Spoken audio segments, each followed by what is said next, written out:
Hello. Welcome. It's a couple of minutes past 10, so I thought we'd get started because we've got a packed program today. My name's Jon Gatward. I'm the president of SAS and an intensivist from Sydney. Just check the flicker works. It does. So I'd just like to do an acknowledgement of country. We recognise that the MCEC is built on the banks of the Birrarung and acknowledge the traditional owners of Naarm, the Boon Wurrung and the Wurundjeri Woi Wurrung people of the Kulin Nation. We pay our respects to their elders past and present, and to elders of all First Nation communities that visit the MCEC.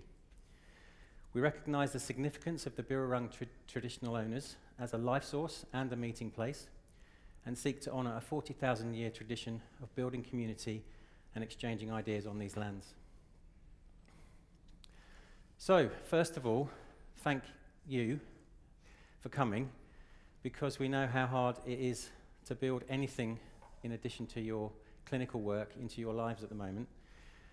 We know that it's been hard to get leave from work, and we know that just having the bandwidth and the energy to come to a conference, any conference at the moment, is hard.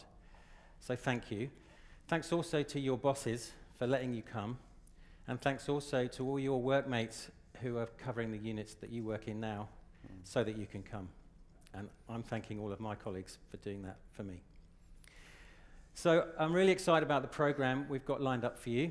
Finally, we're face to face. If you want to follow the program along, just go to safeairwaysociety.org. You find the SAS ASM tab and go down to SAS 22 and you'll find the program there. I'm really excited about what we've got lined up. We've got a session on human factors, which is coming up next, which is going to be awesome. There's some videos in there which will send shivers up your spine. We've got 3 Airway Innovator sessions with experts showing you some of the things that they do a bit differently that you might not have seen before. We've got a session on out-of-theatre intubation, which is close to my heart as an intensivist, with David Anderson and David Brewster both giving talks there. And we're really fortunate and lucky to have the Puma people here, the Project for Universal Management of Airways. Andy Higgs has flown in from the UK to be with us. They're doing 2 sessions. One is a kind of highlights package from the Puma guidelines, and another is their new guideline on unrecognised esophageal intubation that they're going to be showcasing later in the day.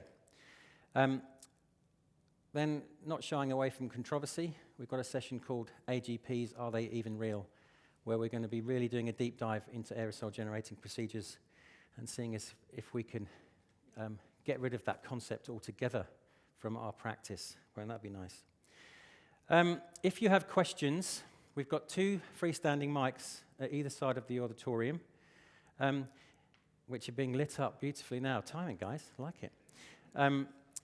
If you're the kind of person who goes and stands at a microphone and turns your question into a kind of diatribe lecture of your own personal viewpoints, please just send us a question via Twitter, and then we can edit you and not include it if it goes on for too long. And the hashtag for that is SAS22, not SAS 2022, which is some particulate science conference that's going on in the States. SAS 22, please, otherwise we'll get a lot of noise there. So thanks so much to our faculty, who you can see scrolling through there. Unfortunately, Nick Crimes can't be with us at short notice. He had to pull out, but everyone else you will be seeing. They've all done this in their own free time and given up a lot to be here. Some have flown in. Andy Higgs has flown in from the UK. We've got people who've flown in fresh from the Kickham conference in Wellington, sorry.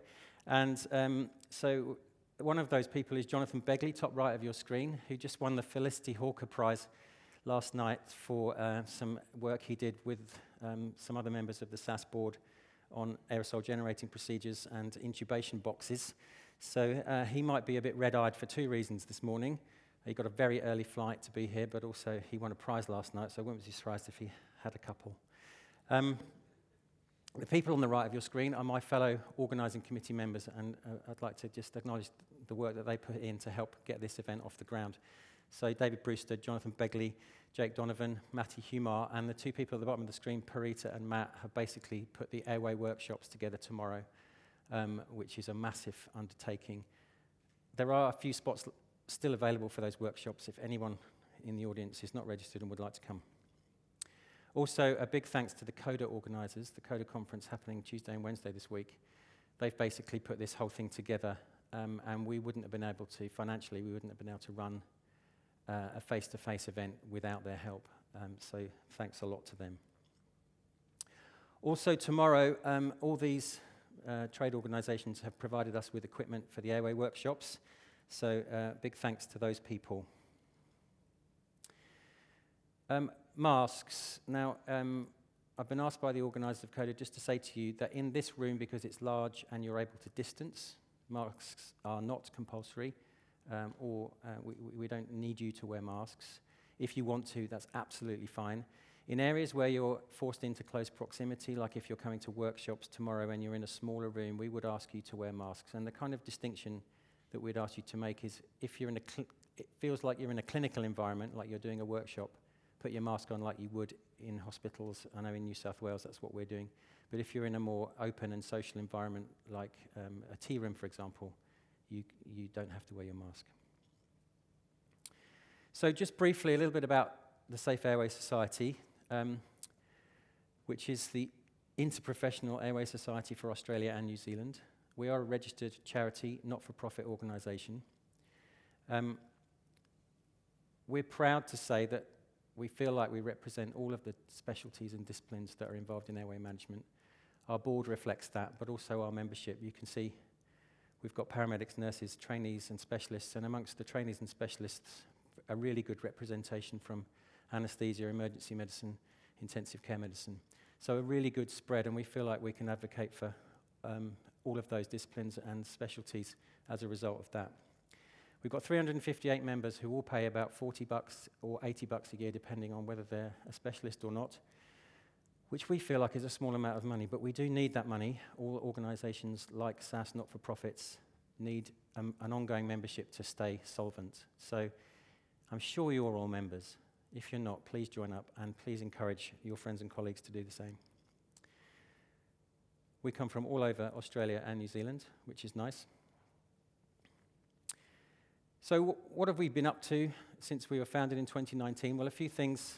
We've partnered with a lot of organisations. We ask organisations to endorse things that we do. We endorse and approve things that other people produce. We've been involved in some production of some resources with other organisations.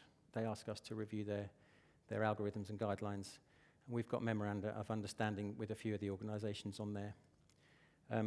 So we feel like we're building relationships as we go, and we're very proud to say that we're involved with all of those organisations.